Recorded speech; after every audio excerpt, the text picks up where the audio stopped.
Hi, my name is Frank Wu. I have the honor of serving as your president at Queens College. This is the first opportunity that I've had to give a State of the College address. What I'd like to do today is set forth a vision. We're engaged in strategic planning right now, and you're very much a part of that. So everything that I have to say will be adjusted based on what you have to say. I'd like to listen more than I talk. But today, let me explain a little bit about why I came here and what I hope to do. I was attracted to Queens College because of the diversity of the borough. We're the most diverse place on the face of the planet. And because at Queens College we still believe in the power of higher education as the engine of the American dream. Our motto as an institution is we learn so that we may serve. My personal motto is I serve so that our students may learn. As you know, a liberal arts education is central to our mission. It provides students with a well-rounded education that will best prepare them for the multitude of opportunities and challenges that lie ahead. In this talk, I'd like to set forth a vision for practical liberal arts, a school for the double and triple major, for the accelerated master's degree student. In one sentence, in one word, my vision is students. It's to put students at the center of all that we do. That's the test for everything. Will it help students? There's one other word I would add, so it's really two words. That word is all, meaning it's not just this student or that student, it's each and every one. Student success is the defining metric. Diversity, equity, and inclusion are integral in all that we do. That's why we were founded. That's the whole point of the CUNY system. Students, all students. To that end, we hope to start a business school and an arts school to meet the needs of students and the demands of the marketplace. We'll advocate together for the funding our students deserve. We'll make it through the pandemic and adapt for the digital natives who are our incoming students.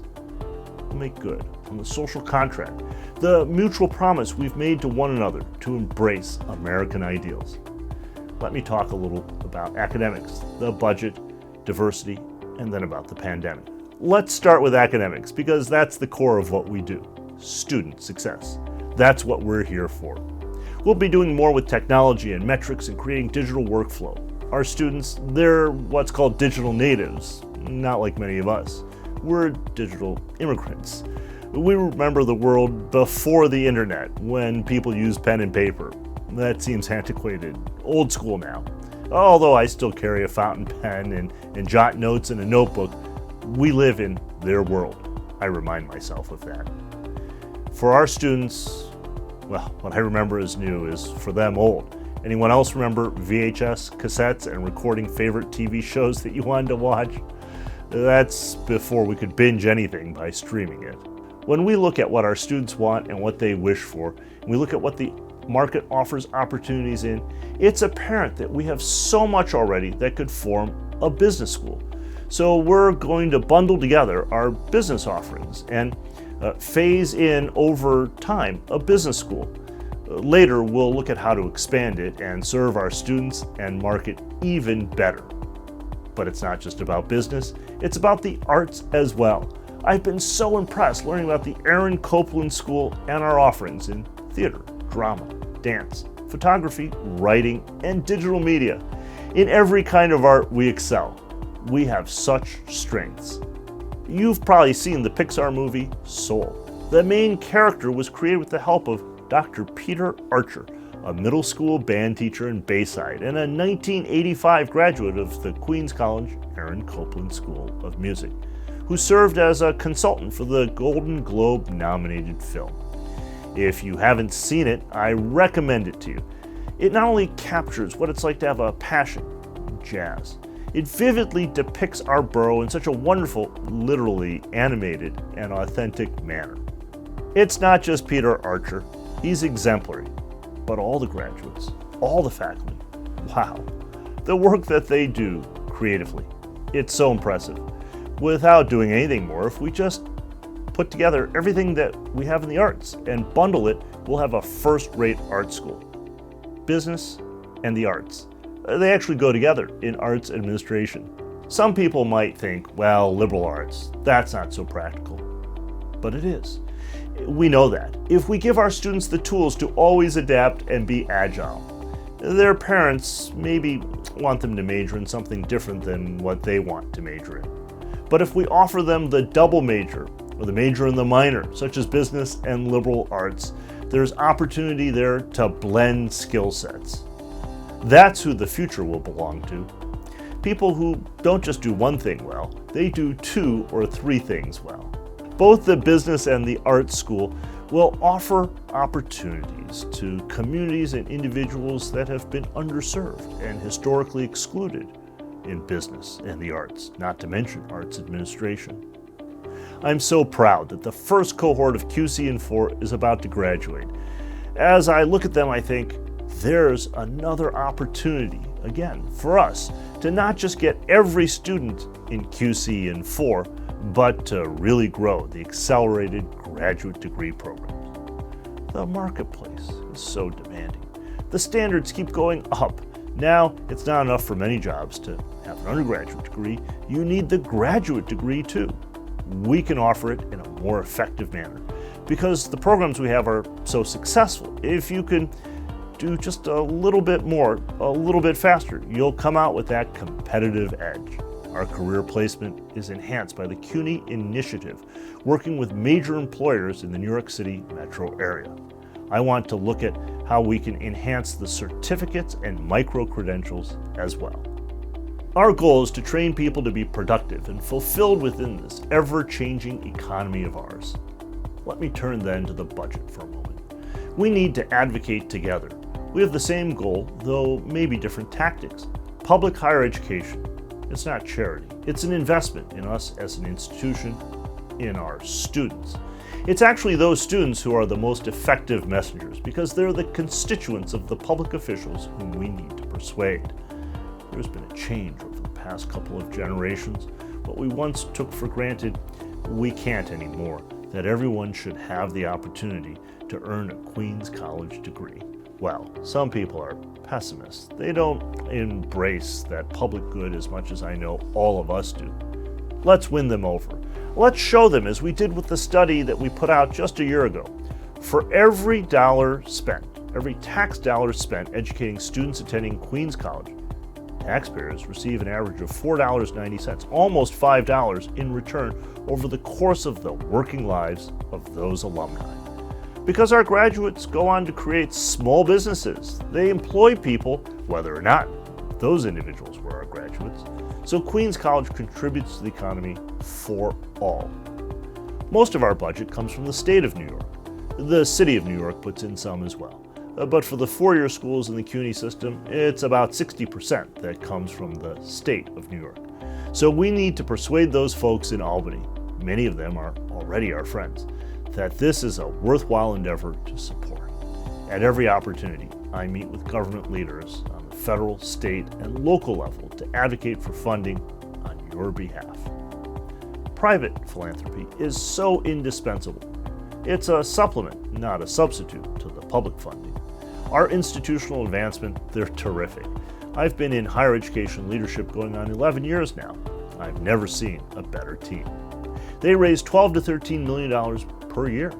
That's what enabled the Queens College Foundation, run by an independent board, to allocate emergency resources, a total of $3 million. They've never done that before. We all owe them a debt of gratitude. 99% of that money goes direct to students in RISE scholarships, athletic scholarships, and the food pantry. As we know, some among us suffer from food insecurity. We need to support them. The Knights Table is actually taking the shuttle bus and going out into neighborhoods to deliver bags of food and gift cards. We know that our students, by and large, don't come from backgrounds of great privilege, but if we enable them, if we empower them, not crush them under student debt, they will go on to the greatest success. They will achieve aspirations that aren't just for them. These are the aspirations of grandparents and parents who risk peril to journey to a new world. They're the aspirations of an entire community who sees the first generation go off to college. That's why diversity, equity, and inclusion are so important. It's a personal priority of mine. I've been associated in my career with an historically black institution, a unique school for the deaf, and worked as an advocate for the undocumented and participated in decisions recognizing gay equality and gender equity. That isn't enough, though. I'm here because this is what Queens College is all about. We have always been about diversity, equity, and inclusion, long before it became a fashionable buzzword. So, Queens College, I know it's the place for me. I want everyone else to feel it's the place for them, too. We have 83 languages spoken on campus and at the homes of our students. Our School of Education has long held a lead role producing teachers and administrators for this diverse borough. When I walk up Casino Boulevard, I'm struck at how central we are to the borough. It's a powerhouse. If you ride the number 7 train, it's the United Nations Express. That's what New York City has always been. It's a beacon of hope that beckons the world over. After President Gerald Ford, way back in the 70s, refused federal assistance, you remember those headlines. After 9/11. After Superstorm Sandy, it's always been like that line from the hit musical Hamilton. Immigrants, they get the job done. Their children and grandchildren as well. There's diversity within diversity. I know that for some, this story of a rival is not the same because their ancestors came in bondage. They or their ancestors joined the Great Migration from the segregated South. I want to recognize that there's a range of experiences and opinions. Diversity is like democracy, a process, not an outcome. It demands engagement, constant participation. We benefit from having Saru on our campus, recognized as experts around the nation for their diversity work. We're hiring a chief diversity officer. We want to use data through tools such as Navigate and CourseDog to emphasize recruitment, retention, and graduation. Let me turn to the pandemic. I've put this at the very end because it will end. Although unprecedented has become a bit of a cliche, it's no less true. None of us have ever witnessed, much less lived through, something like this. And we will make it through. I'm actually glad to have started my job when we face such a clear external threat. We realize we have no choice but to cooperate. Queens College has a role to play, a vital role in the rebuilding process that won't be just days and weeks. It will be months and years. We're a school. We teach, but we're also a place for important research and creative expression. Beyond that, we're an employer, a real estate developer, a cultural center, a civic space. I want to send many thanks to the Math and Natural Sciences School and John Dennehy for his innovation in COVID-19 testing, recognized nationally and put into use on our campus. I've so enjoyed visiting labs, especially seeing students hard at work alongside their professors, even now, with masks and social distancing.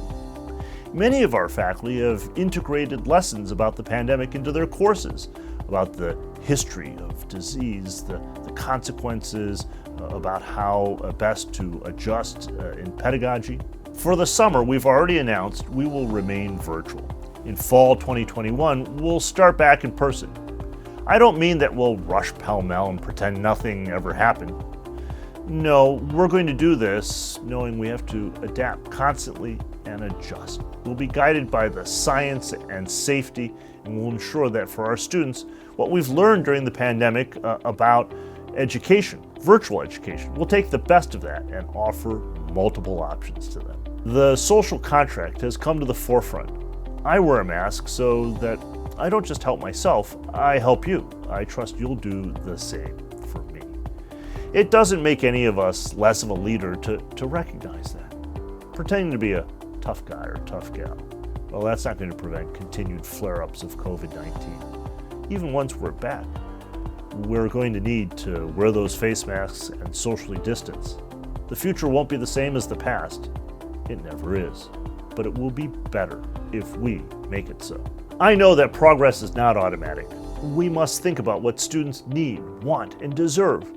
What we've learned about the different modalities of pedagogy, those techniques that we use to teach.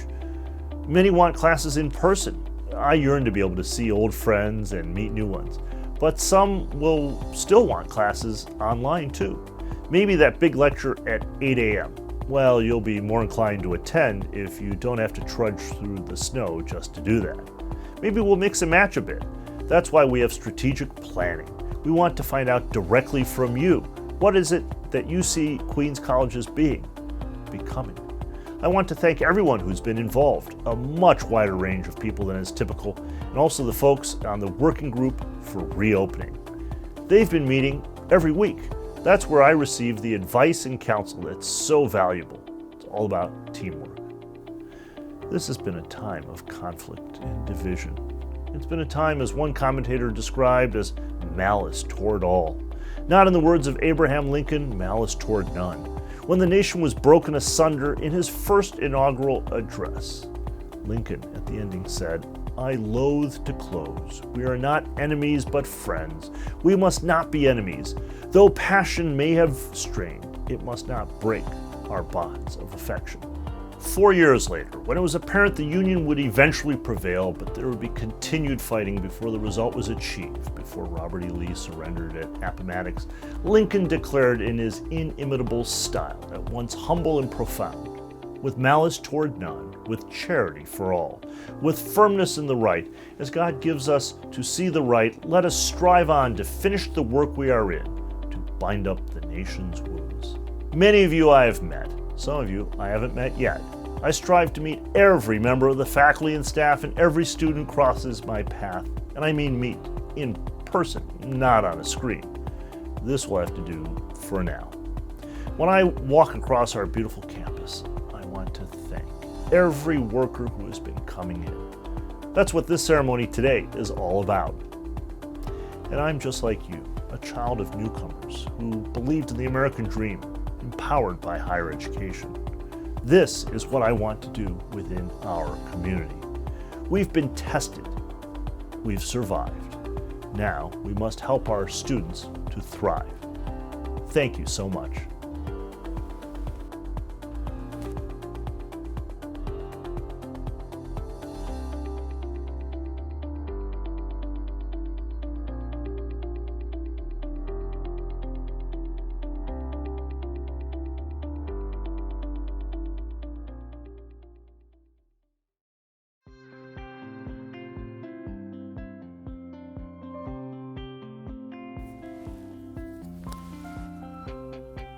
Over the past year, life as we know it has changed dramatically.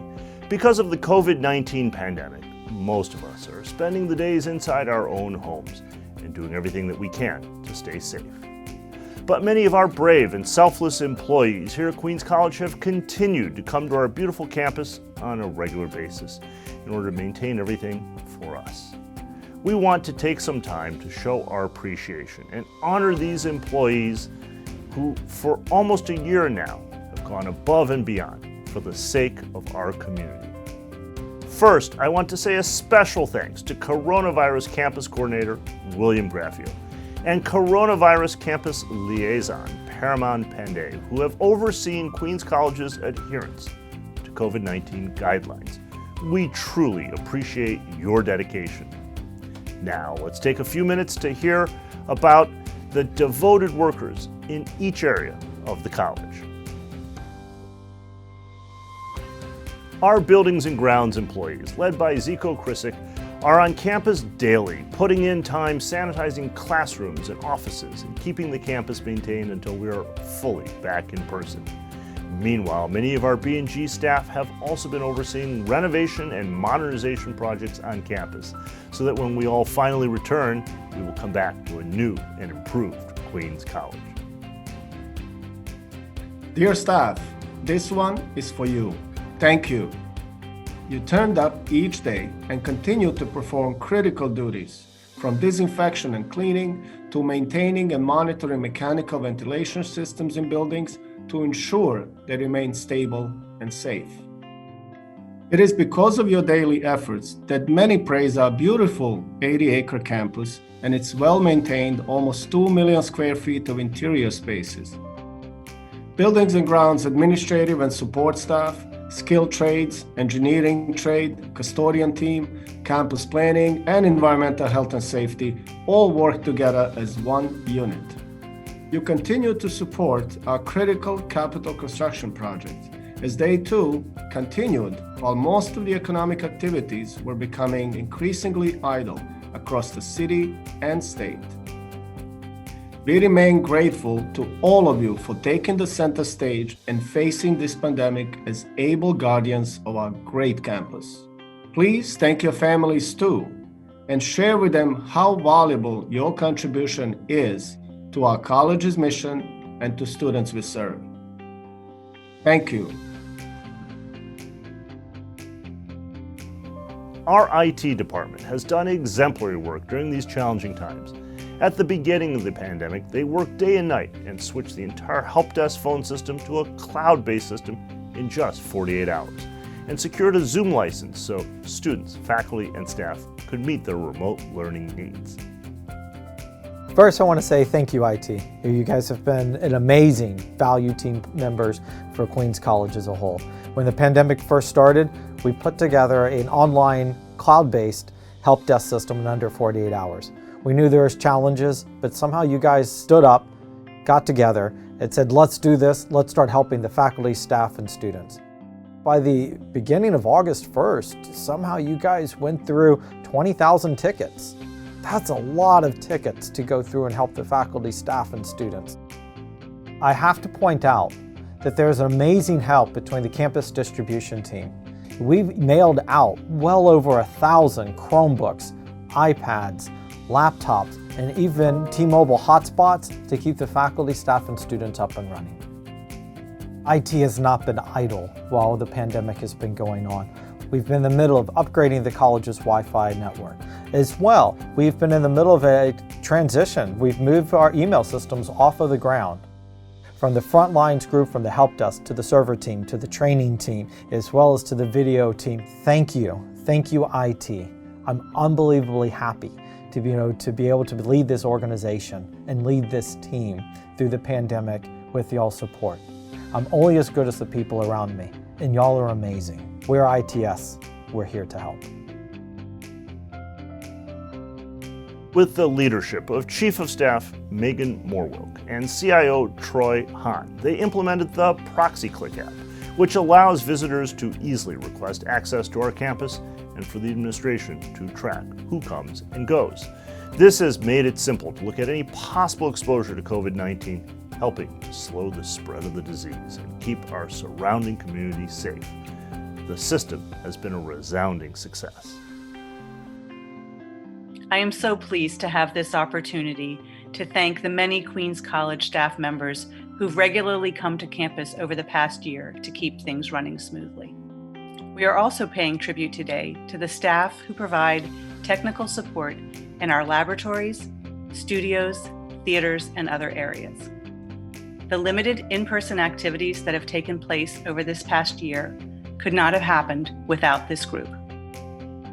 One especially important activity that Queens College boldly took on this year was providing study space in the library for students who needed a quiet place to concentrate on their coursework. The library staff made a plan, established a reservation system, and made this happen. Thank you to all of our library staff. It has been my privilege this past year to lead the ad hoc working group on reopening. This group meets remotely every week to review what's happening on campus, to share concerns, and to plan for the coming semester. I want to personally thank each member for their time and thoughtfulness. President Frank Wu, Provost Elizabeth Hendry, Associate Provost Alicia Alvaro, Dean Daniel Weinstein, Dean Kristen Hart, Chair of the Academic Senate Simone Yearwood, Professors Megan Healy, David Gerwin, and Kevin Berth, Student Association President Zaire Kalut, Assistant Vice Presidents Troy Hahn, Jennifer Jarvis, Lee Kelly, Zico Kirchik, Lieutenant Deborah Huggins, Director William Graffio, Danya Bell, Michael Jimenez, and Lillian Zepeda. We are stronger and safer because of your contributions. Stay safe, wear a mask, wash your hands, and avoid crowds until we can be together again. Under the leadership of Lieutenant Deborah Huggins, our public safety officers, in addition to their normal duties of protecting our campus community, have taken on the additional task of performing health screenings for every visitor, ensuring our campus is safe. They have reported for duty at all hours of day and night, making sure every visitor, including students, faculty, staff, Even contractors and movie shoot employees are properly screened. During election season, Queens College also saw more than 900 voters per day for early voting. Not a single known case of COVID-19 was reported by voters who visited the college. The pandemic caused all the public safety officers to wear more hats than usual. It was an interesting transition for the public safety department, considering how the once full and vibrant Queens College was now almost empty. Everbridge and ProxyClick health screening was one of the most difficult transitions. Contact tracing was necessary to keep us safe and to keep the college and the university informed. It was a system that, although effective, was not easy to work with. Public safety had to help individuals learn this system while we were still learning ourselves. But with each obstacle we faced, we managed to overcome as a team. The midnight tour, which is called the Alpha Tour. 4 o'clock in the morning, the check-in process begins. We have the contractors arriving. We have some of the B&G staff members arriving. Sometimes we have field crews arriving, 200 or 300 people, 4 o'clock in the morning. And we can't do this without the assistance of the sunshine that arrives from the Bravo Tour. That is our morning tour. They come in to assist at midnight with the check-in process. Continues right into the afternoon, which our Charlie Tour, which is our afternoon tour. Together, it's a team, and those that work together can stay together. Thank you all. I want to acknowledge Jennifer Jarvis and the rest of the employees in Student Affairs. During this time, the Summit Apartments have continued to house CUNY students unable to return to their homes during the pandemic. They have also maintained the Knights Table Food Pantry, allowing food-insecure students to secure meals at a time when the service is needed more than ever. Under the leadership of Kristen Hart, our college librarian, with all the librarians, our library has been open for most of the pandemic, giving students and faculty a break from remote learning and providing them a safe place to study and perform research. I would like to take this moment to thank all Queens College essential workers for their commitment and dedication to the Queens College community. The QC nurse was on call, on campus, and in full alert mode to address community concerns. With Terry's guidance, we understood when to isolate or quarantine, how to read COVID's test results, and remain calm. Thank you, Terry. After many discussions, the summit was deemed the residence hall for CUNY students with housing needs. International, out-of-state, and housing insecure students spent 2 days moving into the summit while being greeted with a smile from the housing staff. The housing staff has continued to work around the clock to ensure all residents are safe and well taken care of. Our sincere thanks to Sean, Craig, and the full summit team. The Knights Table was faced with a dilemma. There was no staff to keep the pantry doors open. The Student Union custodial team was asked for a few volunteers to assist with 1 or 2 days of service. The team's response was immediate and overwhelmingly yes. Because of their commitment, the pantry offered pre-plated meals last summer and has expanded services to include a mobile program for the Borough of Queens. Frank, Wayne, Dominic, and the SU crew, we appreciate you. I thank you all once again for your extraordinary efforts during these trying times. I look forward to the days ahead when all of us in the Queens College community can thank each and every one of you in person.